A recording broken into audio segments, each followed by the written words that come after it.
All right, guys, I have the honor and privilege of introducing Dr. Reed Tuckson. Dr. Reed Tuckson is a graduate of Howard University, Georgetown University, and the Hospital of the University of Pennsylvania's General Internal Medicine Residency Fellowship Program.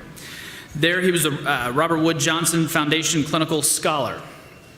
Dr. Tuckson recently left the United Health Group, where he was the EVP and Chief of Medical Affairs for 13 years. He's recently the Managing Director of Tuckson Health Connections, a health and medical care consulting company that brings people together and their ideas to promote optimal patient outcomes. Please welcome Dr. Reed Tuckson. All right. Thank you very much. So I'm just moved to Atlanta. So this is like the first thing I've ever really got to do as a citizen of this great city and state. And so it's, of all the things to do, to be in front of an intimidating audience like this was probably not the smartest move that I could make. But I am extremely impressed by what I have heard today here. And so I think my job in some ways is to paint a fairly broad and very quick landscape of what's going on and reinforce some of the points that have been made and some of the issues that you're up against. The pragmatic challenges for implementing innovation in this evolving landscape are daunting. Above all, this is absolutely the time for disruptive innovation. And I'm so glad that our young people are going to be a part of that process. I like this quote from Clayton Christian. I know you all are familiar with this book. If you are not, you should read it, The Innovator's Dilemma. But many of the most powerful innovations that disrupted other industries did so by enabling a larger population of less skilled people to perform their work in more convenient, less expensive settings and do things that historically could only be performed by expensive specialists, and this is the key, in centralized and inconvenient locations. That is fundamentally key. And so as we think about innovation, it is important to me that we focus on the goals that we are trying to achieve, that we must very much focus on the problems that we must address. I believe that innovation for innovation's sake is not particularly interesting. Innovation has to be about something. And so the context is clear. Let me just review the things that you know that are contextual, but please make sure you understand this issue. The rising cost is absolutely determinant for everything that we are doing, both in setting the context, in being the accelerator of what we are doing, but also presenting its own inherent challenges. Yes, we are seeing some slowing in growth. That growth slowing is because of many of the things that are happening primarily in the private sector. I would not, by the way, in my conversation with you today, be overly focused on the Affordable Care Act. The Affordable Care Act is important, obviously, but what's happening in the delivery system and what's happening in the industry, especially in the private sector, are absolutely going to continue to move forward regardless of websites, regardless of Affordable Care Act. There is an engine that is gaining momentum. So you're seeing some of those tools take effect by the slowing. But also, we know that the slowing is in large measure also because of the recession and the absence of people's willingness to be spending discretionary dollars on health care. These two curves are extremely important. On the left is looking up to a couple of years ago, this spending on the various sectors of healthcare. The top two curves are physician and hospital-directed care. The top two curves are physician and hospital-directed care. Look at the slope of those curves. It is absolutely mind-boggling. The other things are important: durable medical equipment, nursing homes, pharmaceuticals, and so forth. But it's what happens by physicians and hospitals that is what's breathtaking. The slide on the right, the curve on the right, says if you don't stop it, by the time you get out to 2017, you're about $4.2 trillion. You know and I know we will never get to $4.2 trillion. Something is going to hammer those curves down. They have to. Private employers cannot possibly continue to pay the bill. There is no major employer especially anyone with global economic competitiveness challenges, who is going to allow healthcare to go up for them. Every small business owner that I have ever talked to is very, very clear. When you try to sell them insurance, the three things they care the most about are cost, cost, cost. Oh, that quality stuff, like to have it, cost. But if that wasn't what was going to drive it, this is public sector insurance. This was the famous bending the curve slide by when President Bush II was in office. And I wish I could do a Texas twang, and I'm down south now and I got to learn to do this stuff. But he said, ladies, he said, we got a Social Security problem here in America. It's the best I can do. And the CBO said to him, look, dude, well, actually, I don't think that they talk to the president like that. But, dear sir, you don't have a Social Security problem. You got a Medicaid and Medicare problem. And you look at the slope of those Medicaid and Medicare curves, and you know and I know there is not one state in this country, not one, that has any further discretionary dollars to spend on health care. Health care has taken out all the money for education. It's taken out all the money for research. Health care is ruining the budgets of every state. There is no more Medicaid escalation that's going to happen. And you know what's happening on the Medicare side. And you know absolutely well the Medicare budget is not going to, not only is it not going to go up, it is going to have to go down. And you know that the surgery to get that curve down is not going to be precise. It's a sledgehammer. It has to be. They have no tools. So if you can't get any money out of the big businesses, you can't get it out of the small businesses, you can't get it out of the state, and you can't get it out of the federal government, where can you get it? The only place you can get it is through the average American's pocketbook. The top curve in green is the out-of-pocket expenditures, and on the bottom is wages. Anybody in this room believe wages is going to go up to compensate for that? Ain't gonna happen. So whenever we start to talk about spending money, there's only one person's money now that you are really spending. And that's Mrs. Jones on 13th and Vine. And let's be clear, nobody is printing money for all the exciting things they have to get done. Number two, preventable chronic illness. This is a terrific slide. Watch this, I love this. I did that. There is a storm of preventable chronic illness watching over the delivery system. People think everything is cool because life expectancy has increased dramatically. Cardiovascular death rates are down, cancer death rates are down, but underneath that, we're living longer, but we're living sicker. 31% of the population is hypertensive. Only half of the hypertensives in this country are controlled. 9.5% of the population is diabetic. That means we will spend, with current trends, $500 billion on this one disease by 2020. Do the math. How much does the whole health care bill cost the country? Think about what diabetes will do to it alone. The curve for chronic illness prevalence is skyrocketing. And underneath the curve of preventable illness are the risk factors. 28% of the population being obese. If current trends continue, 43% of the population will be considered obese by 2018 at a cost of $344. We will not get that high. It will only be 40%. It'll only be 39%. We won't make that high. Do the math. Isn't that great? 26% of the population is sedentary, or calculated. That means they get no exercise other than getting up and going to work. That's it. That's all they get. 26%. This is the only good news slide. It turns out that smoking is starting to go down. So the good news is it's going down. The bad news is still about 1 in 5 Americans smoke tobacco, after all the effort that we have done. And the tobacco industry is unleashing an incredible torrent of marketing to go after them. So the bottom line is, oh, come back, I need you to see that, that's important. Ooh, come back. This is the point. It is not possible to medicalize our way out of this problem. You can't afford the cost of preventable chronic disease in America. We are heading into a catastrophe. Complexity and suboptimal quality is the third major context. Tara's Human Report came out 12, 13 years ago that told us about how many people were dying in medical mistakes in hospitals, crossing the quality chasm.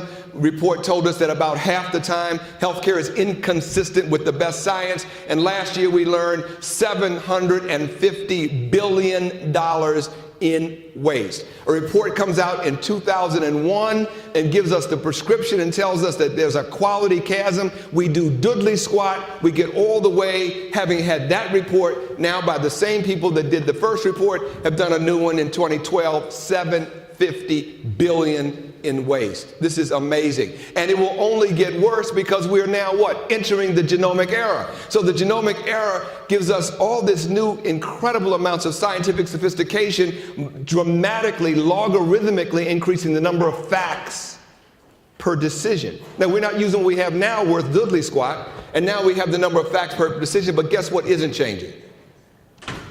Human cognitive capacity. And so we are just as dumb as we were before. And now we're going to have to manage all of that. And then last context, because we are living longer with chronic illnesses, that means that we are living needing a variety of medical and non-medical social supports. The readmission rates that we heard about, inevitably a big part of it, you see some of you in the back may not be able to see, but there's a brilliant puzzle piece there, which is a refrigerator with wheels on it, and that's the way I describe Meals on Wheels. Isn't that clever? Meals on Wheels is absolutely fundamental to not having the readmission rate, because if you discharge a little old lady back to home who has congestive heart failure and she can't eat, she's going to come back to the hospital in 30 days. Who puts the pieces of the puzzle together that organizes and coordinates the medical and non-medical social supports? Who is the accountable unit? Who is assigned to make that puzzle come together? And I think you know the answer is there's nobody. So we look now to the solutions. Where are we headed? Where is the organizing framework? We have heard about the triple aim earlier. It is as useful as any organizing ethic that I can think of. And so Don Berwick, who was one of the leaders that created it, and it says, of course, improve the health of the population, enhance the patient experience with care, both quality, access, and reliability, and reduce the per capita cost of care, something that every stakeholder can get around. And I think it is very noteworthy and laudable. So the people who pay the bills are insistent then in this context that gets implemented, but they also are insisting that we demonstrate value. And so never in healthcare until the last 2 years was there ever a conversation about value. This is a foreign concept in our industry and in our world. And now it is taking on a life of its own. And so I hope you will go back and read the Crossing the Quality Chasm report, because for your community, this is absolutely ground central. It is very useful. So all you have to do is Google or Bing or whatever you use, Crossing the Quality Chasm, and you will read it. Read the executive summary, but I'll give you a little hint as to what it says. And this is the blueprint. By the way, whenever we hear the theology of safe, effective, timely, efficient, equitable, and patient-centered, this is where that comes from. This has created the theology of our permanent terminology of what healthcare is supposed to be. How do you get there? Number one, evidence-based decisions. Number two, safety as a system property.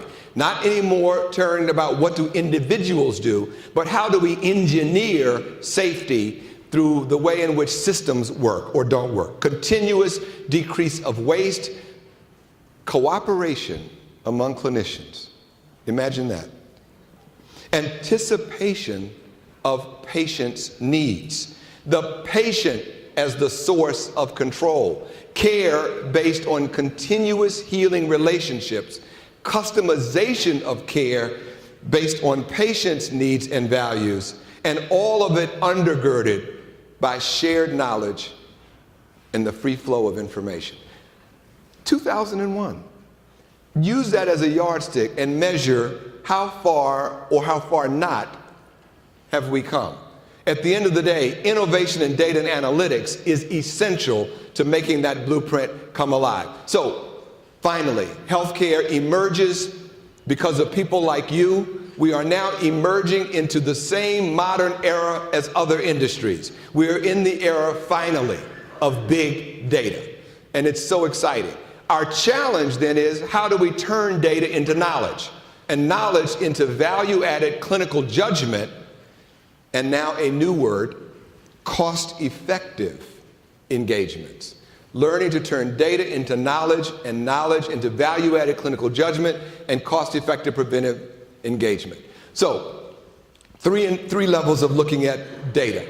First, to manage community and population health, using population basis data as a way to help inform how healthcare gets delivered. This is the project that I'm involved in every year. We're about to release this year's America's Health Rankings in the next couple of weeks, actually.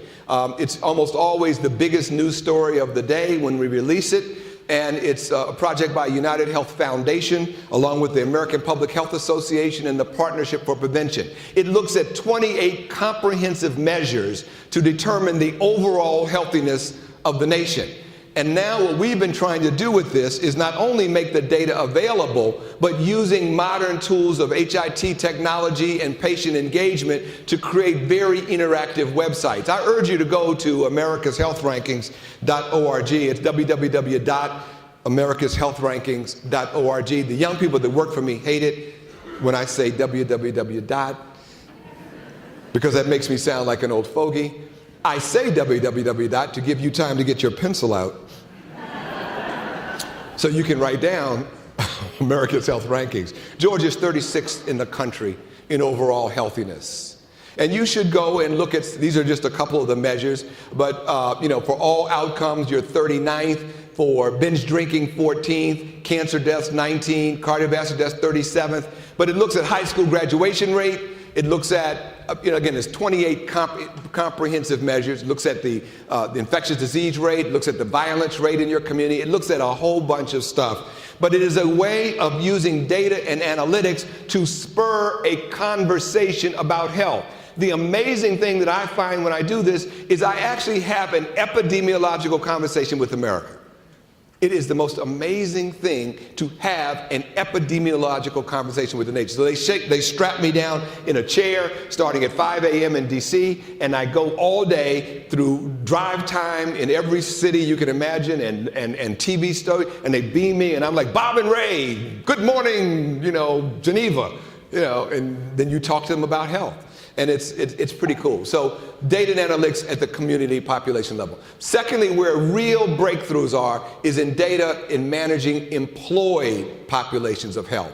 And so let me just give you an example of what people are doing now. Real-time data and analytics to identify at-risk groups and individuals within populations, identifying the cost trends and then the priority target populations for intervention. Here's a particular company that has multiple sites. Their health trends are worrisome to them because they have a 4.6% increase in their overall health care costs. Why do they have it?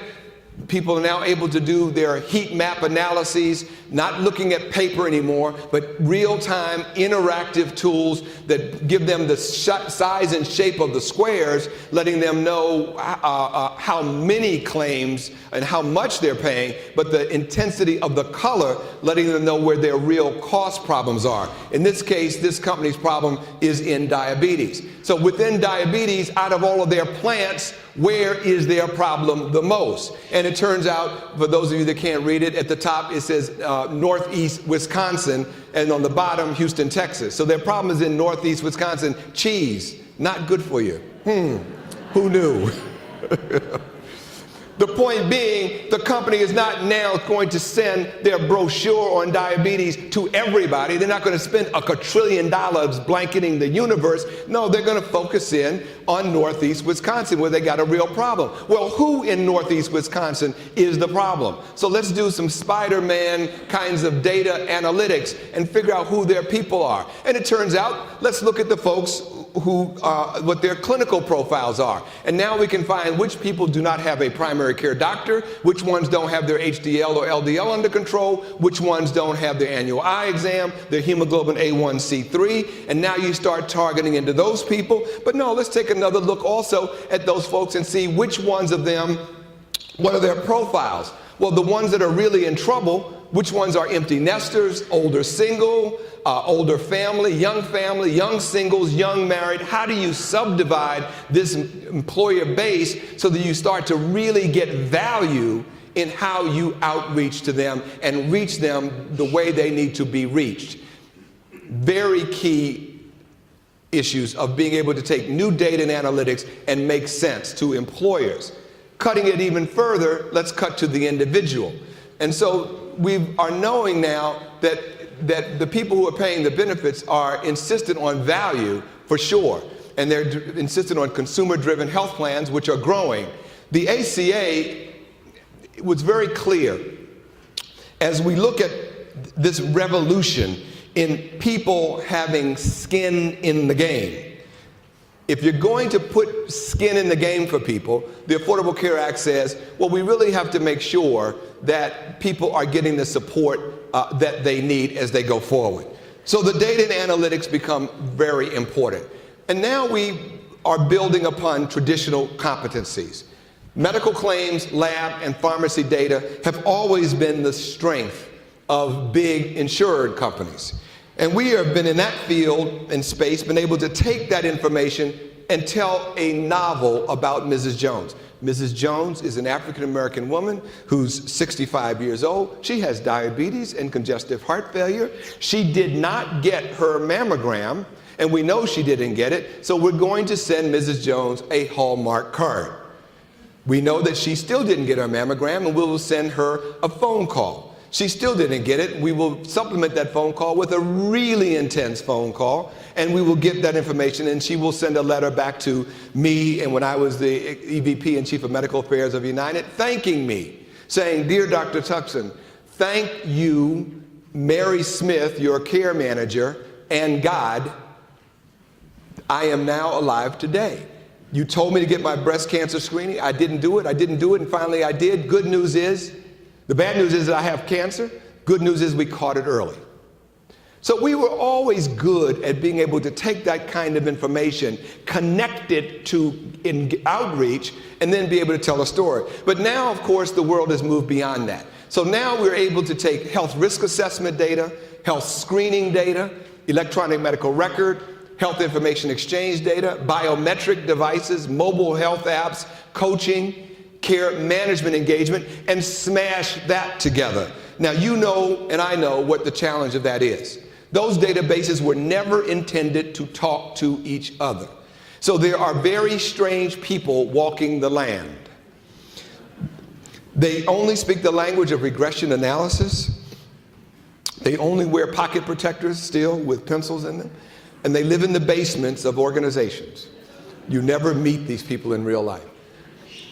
Somehow or another, we are actually developing this skill set to be able to take these disparate pieces of information and drive them together. What frustrates me, though, is the slow pace of having some kind of national rules that help this stuff to come together more easily. I want and hope and pray that the Federal Office of the National Coordinator for Health Information Technology will be emboldened to move forward even more rapidly to create an ability for this to occur more easily. In its absence, the private sector will figure it out. It's just harder for us to be able to do it. But at the end of the day, we have to be able to get this done. Now, I know the issues of privacy and confidentiality are really going to be important rate limiting steps. Let me just say this to this industry, as we must say it to every part of healthcare today. You are allowed no opportunities to screw up on the protection of data. If you must over-engineer your systems to make sure you don't screw up. And the reason you can't screw up is because there are attorney generals all over America about to run for governor. Except the great attorney general of the great state of Georgia, whom I've never met, and I'm sure is a fine person since I am now a citizen.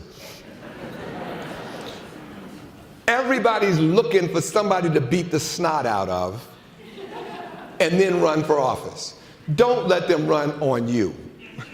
Not because I love you so much, but I do, but because I know the consequences of failure if we can't pull this together. Because what this will allow us to do ultimately is to analyze this data and then liquefy it.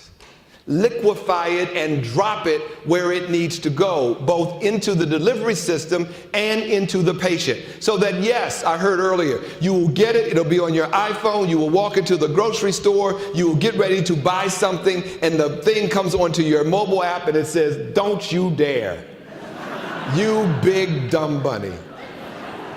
We have to run algorithmic rules regularly so this stuff can be used. But here's what is really exciting to me, is the ability now that I know is happening across the industry to take all this information, analyze it, run it for its clinical impact, but also running it through multiple variable testing to identify the preferred individual engagement strategies.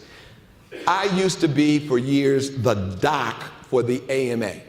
I was the senior vice president for professional standards of the AMA. I love docs. And one of my jobs was to be the guardian of the physician-patient relationship ethic. The Department of Ethics reported to me. I love that stuff. It's terrific. The only problem with it is doctors don't know doodly squat about communicating to patients. We know a little, but most of it we really don't know. You know who's really good at communicating with patients? Amazon, Google, Facebook. It's everywhere but where we are.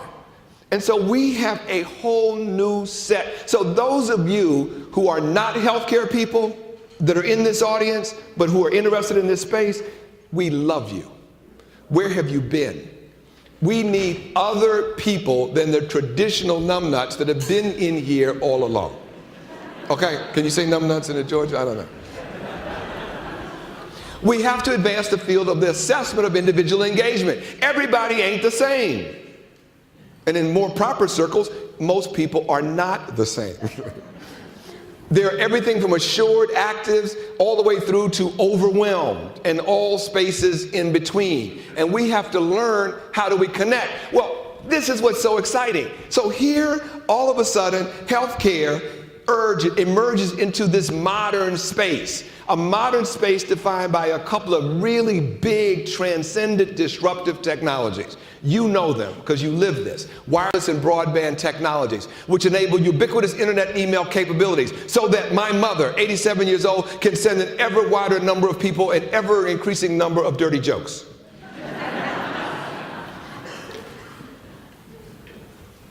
My mother lives on the internet. They told me that old folks don't do this. My mother teaches old folks how to be on the internet so they can read her dirty jokes. If I want to communicate with my mother, I need to send my mother an email. She will then acknowledge that I exist and send something back. Enabling mobile smartphones and personal digital devices that are increasingly now, right, the way in which people are interacting with the internet. So even though my mother is using her computer, everybody else is connecting to the internet through their mobile devices, as we are now seeing, with an incredible array. Enabling texting, an ever-increasing array of apps. So my son, I call him on the phone, no answer. I call him again, no answer. I checked the bill, I paid it. No answer. All of a sudden, words come across my phone. I had never seen words on my phone. I send words back, words come back. I send words, words come back. I pick up the phone and call him, no answer. My son's preferred way to talk is through texting. I hate texting. As you can tell, I've never met a semicolon that I didn't like. My son's world is yes, no, send money. Very straightforward. And now we have this array of mobile apps. And you know the plethora of those mobile apps. Well, I go back to my friend Sam, who's overwhelmed. 35-year-old cook, struggled with obesity since childhood. Currently taking antihypertensive, antidepressants, and analgesics for back pain. I know I'm overweight. I've always been this way. I'm not a joiner. I'm not going to get in any group. I'm not going to have people laughing at me. And I don't like people anyway. I need something more personal. He says, I know I should follow my doctor's advice, but it's complicated. I don't know what the hell they're saying or how to get my questions answered. And then he's saying, I know I'm supposed to get a stress test, but I don't have any idea how much it's going to cost me because I got one of these new high deductible plans and a lot of it is coming out of my pocket. So he doesn't do doodly squat. So people like you, we had to create a mobile app for him. A mobile app for him that helps him to get involved with changing his obesity behavior. So now he is able to declare, I'm ready to lose weight. And he declares, I'm ready to lose weight to his boys. His boys that are not connected in a group, but they're part of his social network, right? Because that's the way he connects to people. So he puts in his goals, and he says, this is what I'm going to do. And then he tracks it, and he tracks it regularly on his smartphone. And then he upgrades it to Fitbit. So now we've got a database that he has. Then he's able to show his boys how well he did. I did this with my friends for cycling. I like to cycle. So I put it in my thing, and I played the game with my boys, and I said, I rode 68 miles yesterday. And they wrote back, you suck. We rode 122. You know, I went out, got on my bike, rode another 3, got tired, and went home. But it's that crowd, you know the truth of this, right? That your social network has probably now got more to do with your behavior than your geographical environment, right? It's your social network that has so much to do. But this is a whole new set of allies that we never had before. So he's not making the progress he wanted to make. So he picked up the phone and he called his coach, which is a free service offered by this particular integrated program. And he's talking to his nurse on the phone, and she's going, okay, I'm happy to talk to you about how you're doing with your exercise thing and your diet, but she's sitting there looking at his database of all that other stuff I talked about, and she's then saying, hey, guess what? You didn't get your hemoglobin A1C3 checked. And I want to talk to you about that. I'll deal with what you want to deal with, but you got to deal with what I want to deal with on the phone as well. The story I'm trying to say here is that the real revolution in this stuff will come from integrated, connected pieces where they don't just live by themselves, but they live together. So that it's not just a hanging out there in space app, but that app is connected to a database that allows somebody to intervene in a coordinated way, seeing them as a whole. This wireless and broadband technological revolution also brings, as I said, the social networking engagement, which has so much to do, and it also gives you this advanced synchronous communication. I bought one of these things thinking that that was really cool. It was relevant for a year, because the digital cameras are now so good. The disruptive innovation inside of this space is amazing to me, and we have to, of course, harness it. And so what does that phone, the camera do? It not only allows you to synchronize with your friends and so forth, but it allows you to synchronize with your doctor. It synchronizes with your doctor. And the visualization capabilities of the cameras now allow us to be able to look at the rash and start to distinguish very subtle differences in color and in granularity and so forth and so on. The third big revolution, of course, is the most important one in some ways. Sensor and digital-based data is the largest source of data in the world today. Sensor technology and data from it is the largest source of data in the world today and growing rapidly. So now you get your digital smart Band-Aid and you are in the intensive care unit and they stick this thing on you and it is shooting out all of your basic cardiovascular stuff to the cardiologist's smartphone. He's at the golf course, she or he is at the golf course, oh, gotta go, and runs back. Opens up a whole nother kind of thing. By the way, that digital smart Band-Aid also has the ability, of course, to measure temperature and humidity. And so it is screaming out, excuse me, I'm infected. Would you please pay attention to me? And sending that signal to a nurse for early intervention. Remote blood pressure monitoring as sensors. This is scary. It's wonderful, it's cool, it's scary. Can you imagine Marcus Welby sitting there, scratching? Some of you are too young, but Marcus Welby was an old physician, and those of you that don't know about him, you're too young to be in this business. And Marcus would scratch his chin, and all of my years of experience, I believe that. Hey, Marcus, you better get you a computer, dude. You know.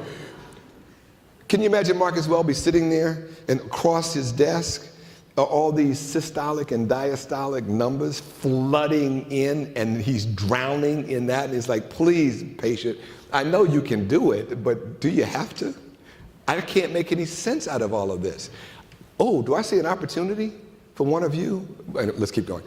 So, and then the exertion monitor. Not a day goes by that I don't probably have one of these things strapped to my chest, doing whatever exercise I'm doing, uploading it to someplace in the cloud. And what I really like is the way they give me back my reports. So they don't give me back my reports in really complicated ways. They don't give me a bunch of whole gobbledygook. They give me these big charts with lovely colors.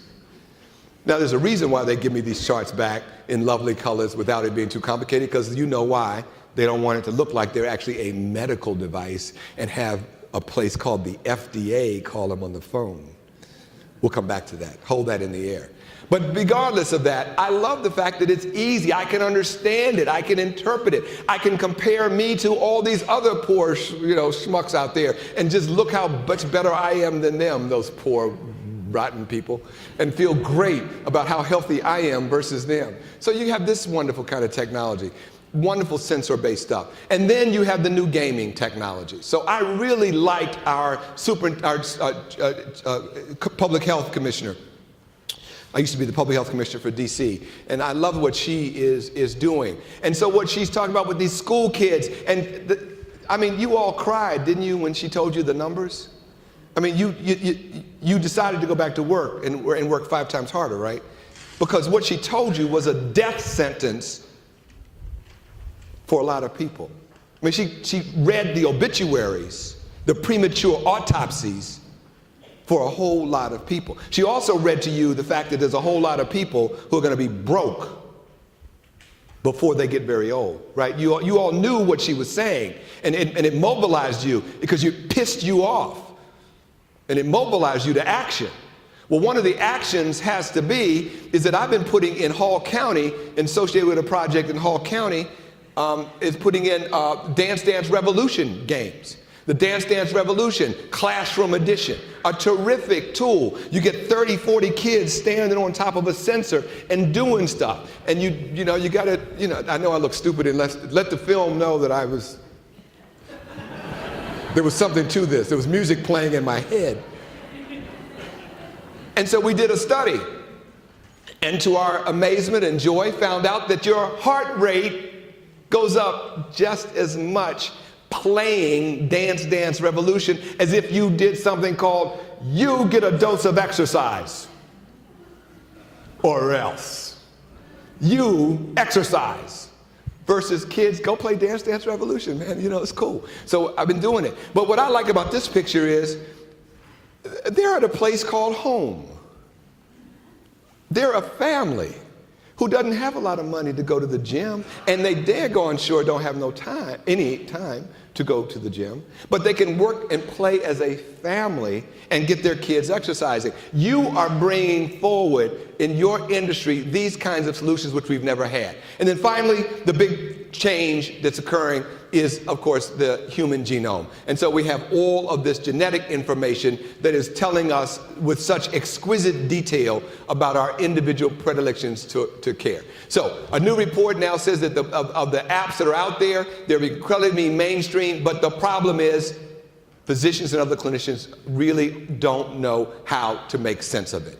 Mobile apps will first have to clear some hurdles, which include physicians' fear of getting overloaded with vital sign data generated by remote monitoring. So I do believe that there is a big business here for some of you to try to take this stuff, make it make sense to the doc, and be able to in-flight refuel the physician as she moves from one exam room to the other. You got to drop, it's like those quarterbacks at the football game, maybe not so much the Falcons these days.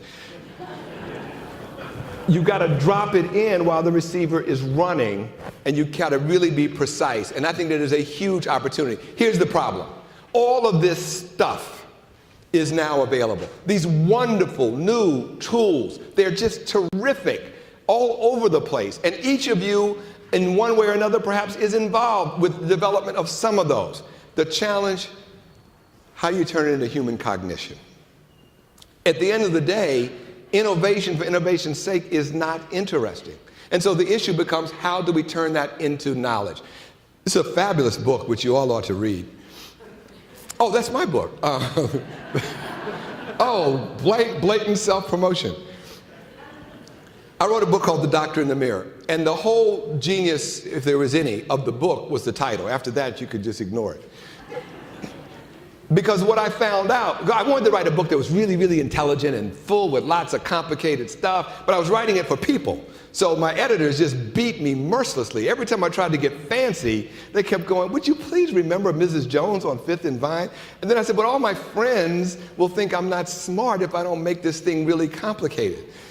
So I had to forget about my friends and worry more about Mrs. But the thing is, I would go all over the country talking to people about this stuff. Even did a PBS, like I was one of those poor people that, when you have to like fundraise on public, please give us money.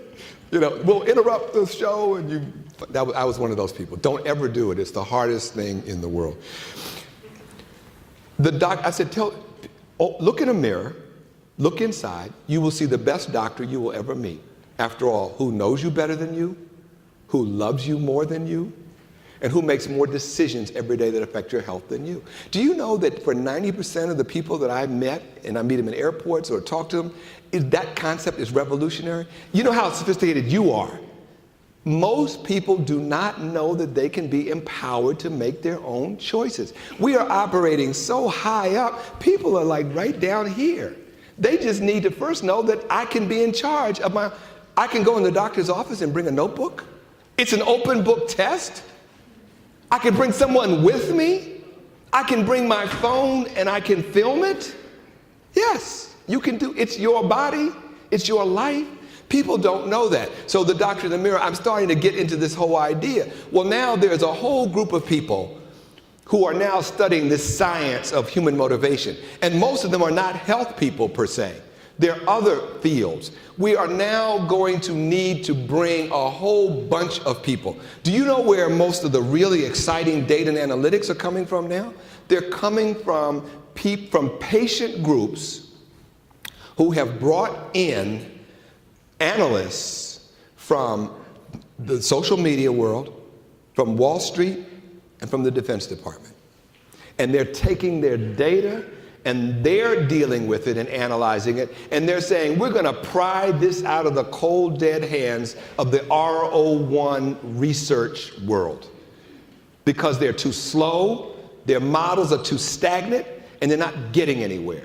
So you got all this other folk now who are just doing a full-blown assault on traditional healthcare, taking their data, and they're the ones that are starting to think about bringing in the science of human motivation and how do people make choices. They are telling us and teaching us this: you must be attentive to awareness, health beliefs.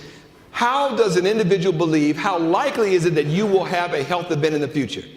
How confident are you in your ability to take actions? And how likely is it that your behaviors will affect the outcomes? If you do not know that, you will not have a good chance of turning their behavior around. What we do in healthcare is we just get pissed off at dumb patients. I gave them the information. The docs are saying, how dare you hold me accountable for the outcomes of care? My patient is a dumb butt. I shouldn't be accountable for that. But you know what, doc? Because we never taught you, and I used to be the president of an academic medical center. I'm in fault for everything. That's what I'm sort of laying out here. I was the president of an academic medical center. We did not teach one student to understand anything in the context of the patient-physician relationship about what their health beliefs were, their sense of self-efficacy, and the locus of control. They have to learn skills. Can you learn to do new things by participating? Can you build self-confidence? Can you learn to take small steps instead of solving the whole problem all at once? These are tactics that we are learning.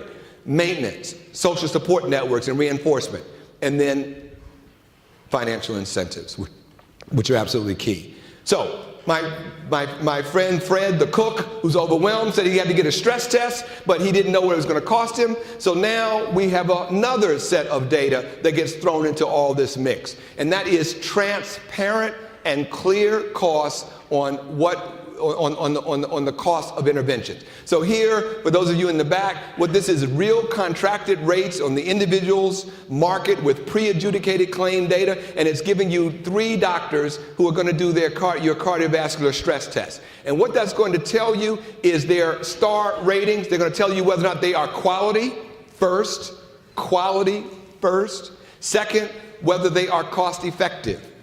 Then they will give you the actual prices for the procedure. And you will be able to, and you can do this today on iPads with certain insurers. United is one of them. You can look down the list and see doctor, doctor, doctor, quality, okay, got that, he's quality, she's quality, okay, now let me look at the cost, da-da-da-da-da. Then click over to the hospital charge for that same procedure. Which hospitals? Click, quality, cost, then push a button and say, based on my benefit plan, how much will this cost me out of pocket? So Fred has got people now giving him this real-time information. But here's the challenge.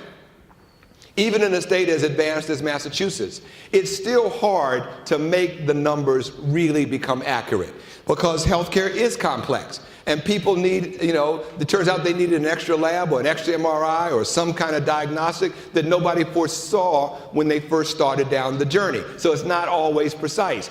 I see a terrific market opportunity for some of you in this room to grapple with this problem and wrestle it to the ground. It is inevitable. You cannot have consumer-directed health plans with people having skin in the game if they don't know what things will cost them. We are making great progress. We have a long way to go, and I hope that you're going to be part of the solution. The second area in which the people that pay for care are insistent on value, in addition to the value-based health benefits, is value-based care delivery. And so there is a relentless evaluation of the quality and cost effectiveness of health care. It used to be that if you were going to be competitive in the insurance market, it was that you had broad networks, lots of people in there. The employers, if you had a rate negotiation with a hospital system X, especially one that was in U.S. News and World Reports as being like super duper in the world, which means diddly squat, other than they paid a lot of money in advertising. Except for if you're here from one of those hospitals, and it's wonderful. And my God, no one will ever say a bad thing about you.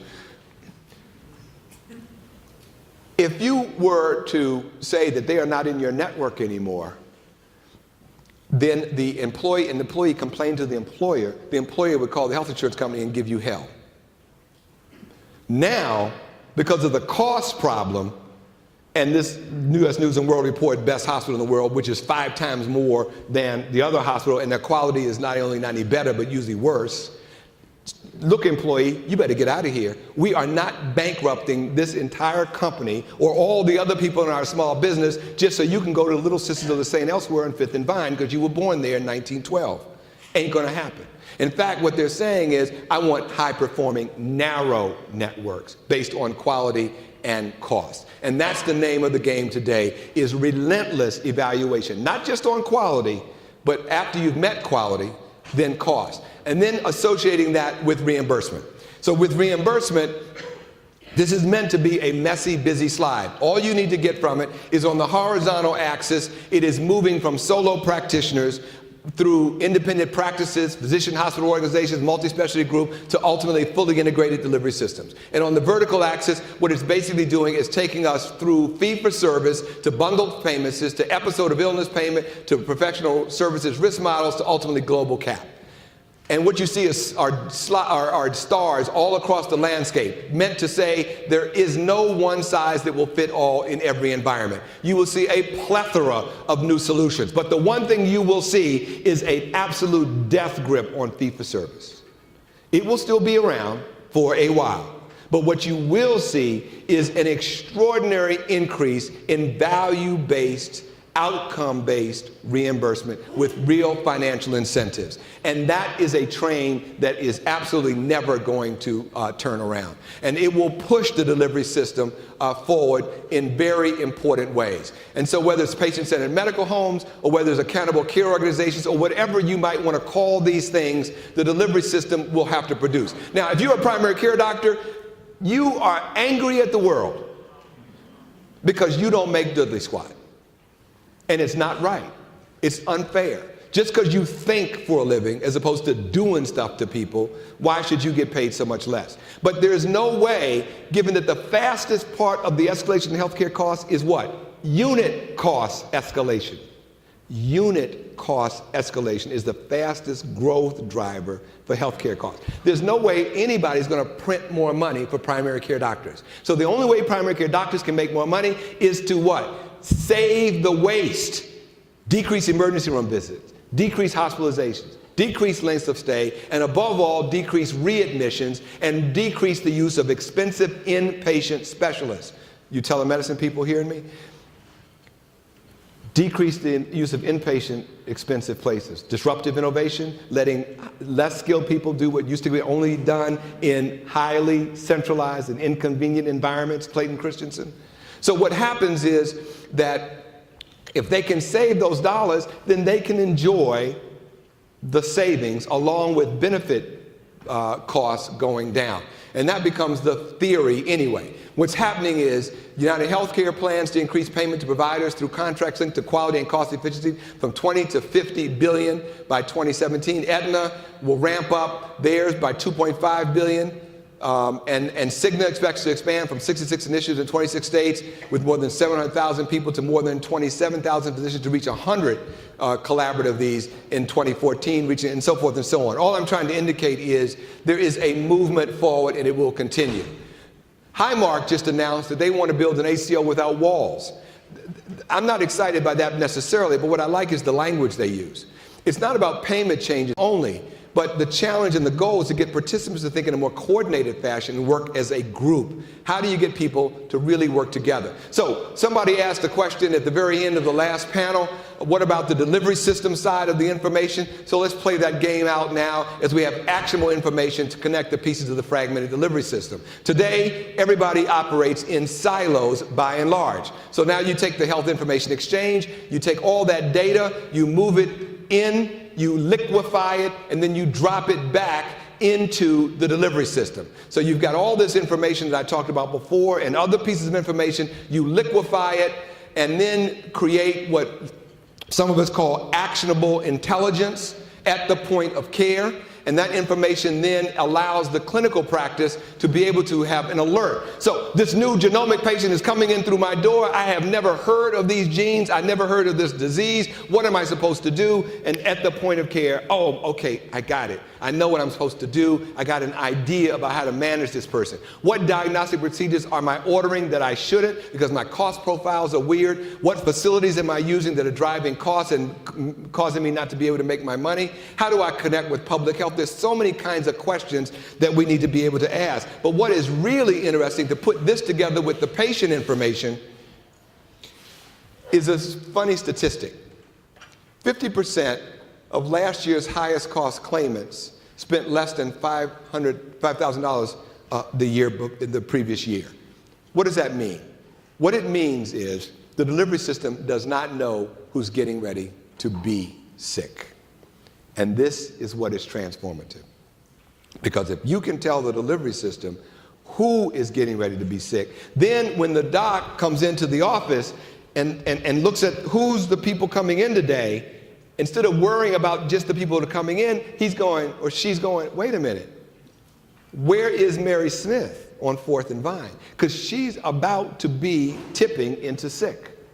So now you get the nurse practitioner calling Mrs. Smith on 4th and Vine, get her in here, let's do a visit and check. I'll take care of the train wreck, the advanced practice nurse, you take care of this, because we're on the hook for those costs and those outcomes. It changes a lot, and all of a sudden we start to create a new environment that puts stuff together. Last thing in terms of the delivery system change is public health and prevention lives in a complete silo from medical care. I hope that some of you will take on the business challenge of trying to connect those pieces together. We are starting to see major organizations, including the Association of State and Territorial Health Officers, the IOM, and others, taking on this big challenge, and something that I've sort of been pushing hard and helping to create through ASTO, this idea of connecting these pieces together. So the way it might look is, here you've got little Johnny, who is a Medicaid patient with asthma, costing the state of Georgia $1 quadrillion. The docs can be really beat on to make sure that they are ensuring that Johnny is using his inhalant as best as possible. And there are lots of mobile apps and new people that are doing things like Asthenopolis and others who are doing some exciting, great things to make sure that this clinical management is going to be terrific. And the hospital is doing what it's supposed to do, and even letting people know when Johnny hits the doors of the emergency room. I'm doing some work with Morehouse School of Medicine here, where we're going to be trying to work this model on this integrated medicine and public health. But here's the deal. Once you can do all that stuff, that's really important. But can you get the public health department to go out and check the heating duct and the air conditioning where all the allergens are to precipitate the asthmatic attack? Well, the problem with that is the public health department just got their budget cut for the 88th time because public health isn't important. Because everything is on the medical side. Who gives a damn about the public health side anymore? So we don't have any support. So what we've got to create is a model now where the public health department can go to the governor and say, Governor, please, can you give me 3 workers to do heating duct inspections in contracted partnership with the delivery system? Together, we will show you how much money we saved the Medicaid program for the great state of Georgia, and now give me 4 more so we can expand the program. And I need a database that can link all of that together in a convincing way, and a database that can prove the financials to it. I need you to think about this. Would somebody please take this on, because it's critical and important. I am the vice chair of the board of the American Telemedicine Association, and let me tell you that the telemedicine capacities are going to be absolutely, I think, transformative in this world, not only for rural and inner city environments, but really for almost routine things. What we are worried about, though, and by the way, the plethora of companies that are in the telemedicine space are incredible. What we are focused on, though, in terms of rate limiting steps, pragmatic in the real world, is the problems with reimbursement and licensure. The reimbursement issues go back to what I was saying before, and that again is, can you prove value? The licensure issue, we've got to get these Neanderthals who are running these medical boards, these state medical boards, to allow this to occur. We have a long way to go. The next challenge is guidelines and guidance. The field of telemedicine must be guided, just like all other parts of medicine, with real scientific evidence that tells us around how to use this most effectively, whether it's mental health, whether it's managing diabetic retinopathy through telehealth capabilities, whether it's teledermatology, whether it's telestroke, whether it's telecardiology, you name it. We've got to make sure that we are on our game in all of those things. Lastly, if you're going to have value-based health benefits and value-based networks, you have to have value-based technology assessment. And so I end up with just helping you to think about, how do people that got to pay the bills think about technology from a value point of view? Does it replace more expensive traditional interventions? Does it create new value propositions based on significantly improved performance, based on new criteria? Hold your cell phone up and just think about the fact that your cell phone is not competing against your old Prince's phone. It's a whole different game. Oh, I can call on this too? My Lord. Optimizes health outcomes at lower costs per unit and per total episode of care. Collateral and downstream costs. I don't have time to explain that, but just think through, because this guy has got this sign up. He says, I got 1 minute. So he's very mean. You know what that means. Does it enable more effective, accurate delivery, safety? Is it less painful? Does it result in less invasive care? Is it more timely? Is it faster? Is it easier? And is it targeted? This is not, maybe not you, but this is overall innovation across the board. How will innovation be evaluated? Does it make preventive and clinical care simpler and less complex to deliver, more convenient? Move hospital care to the outpatient setting. Move outpatient care to the home and community. That's the golden goose. It's where the money is. Does it decrease ER visits, preventable hospitalizations, length of stays? That's the golden goose. That's where the money is. Follow the money. Does it work clinically? And if it does it offer clear advantages over existing therapeutic alternatives? Does it change clinical management in some way, or does it make it worse? How does it work in the real world? Does it signify an unmet need for a specific patient population? Who will it be used on, under what conditions? Those are all important. And then lastly, on the venture capital side. So I'm scared about what I had written and all those things. Please, venture capital people in the room, don't get scaredy-fraidy. Yes, there is a higher bar for whether or not something demonstrates value. And so it used to be that it was the FDA was the only bar, but now it's not just the FDA anymore. It's beyond the FDA to value. And the FDA was a squirrely group of people to deal with at best, no question. And we know it's going to cost a lot of money to get a company through pre-market approval processes in some of these innovative industries, and to make the economics work, it's important. Some technology that would have been innovative will no longer be developed because they don't provide significant value, sufficient value. But we are hopeful that demonstrating comparative effectiveness and superiority will confer market advantage. After all, and this is the key, venture capital, this is a $3 trillion industry. There's a lot of upside in what all of this is. Well, I just want to tell you finally, please, those of you that are innovators, don't let the regulatory and the technology assessment stuff scare you. Embrace the challenge. Make sure that what you're doing is important. Otherwise, why do it? I mean, none of you created your company just to waste everybody's time, I would assume. And none of you created your company just to game the system, right? You didn't do that. Oh, let's just see if we can rip some people off real quick. That ain't what this is about. This is about whether or not people live or die and the quality of that survival. That's why you did this, because you're principled people. You're creating products that make a difference in the most important segment of human existence, the prevention of human misery and suffering. That's why you did what you're doing.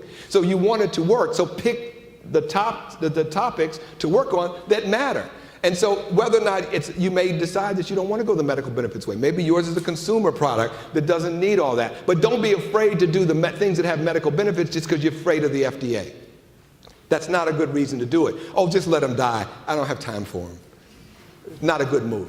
So we must focus on what we're trying to achieve. Innovation for innovation's sake is not particularly interesting. Ladies and gentlemen, this is your time.